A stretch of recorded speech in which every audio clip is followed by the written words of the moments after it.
എലപ്പുള്ളിയിലെ സ്വകാര്യ മദ്യ കമ്പനിക്കെതിരെ സമരം ചെയ്യുന്നവർ വികസന വിരോധികളാണെന്ന് പറയുന്ന CPM സംസ്ഥാന സെക്രട്ടറി MV ഗോവിന്ദൻ സർക്കാരിന്റെ ഉടമസ്ഥതയിലുള്ള മലബാർ ഡിസ്റ്റിലറി കണ്ണു തുറന്ന് കാണണമെന്ന് VK ശ്രീകണ്ഠൻ MP ആവശ്യപ്പെട്ടു. തുടങ്ങിവച്ച പദ്ധതി പാതി വഴിയിൽ ഉപേക്ഷിച്ചവരാണ് വികസന വിരോധികൾ. സർക്കാരിന്റെ കമ്പനി പ്രവർത്തിപ്പിക്കാത്ത സ്വകാര്യ മദ്യ കമ്പനിക്ക് വേണ്ടി വാദിക്കുന്നതെന്തിനാണെന്ന് MV ഗോവിന്ദൻ വ്യക്തമാക്കണമെന്നും MP പറഞ്ഞു.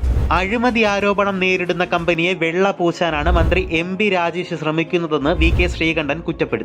കമ്പനി പ്രാവർത്തികമാക്കാൻ ബിനോയ് വിശ്വത്തെ കണ്ട് കാല് പിടിക്കുകയാണിപ്പോൾ. മന്ത്രിയും CPM ഏരിയ സെക്രട്ടറിയായ അളിയനും കൂടി നടത്തിയ കൂട്ടുകച്ചവടമാണ് എലപ്പുള്ളിയിൽ നടന്നതെന്നും മന്ത്രിസഭയ്ക്ക് അനുമതി അപേക്ഷ നൽകിയ ശേഷം മന്ത്രിയും അളിയനും കമ്പനിയുമായി ചർച്ച നടത്തിയെന്നും അദ്ദേഹം ആരോപിച്ചു. കൊക്കക്കോളയ്ക്കെതിരെ സമരം നടത്തിയ മന്ത്രി K കൃഷ്ണൻകുട്ടി ലോറിയിൽ കുടിവെള്ളം നൽകുന്ന എലപ്പുള്ളിയിൽ കുടിവെള്ളക്ഷാമമില്ലെന്നാണ് പറയുന്നത്. എലപ്പുള്ളിയിൽ മദ്യനിർമ്മാണശാല തുടങ്ങാൻ അനുവദിക്കില്ലെന്നും VK ശ്രീകണ്ഠൻ പറഞ്ഞു.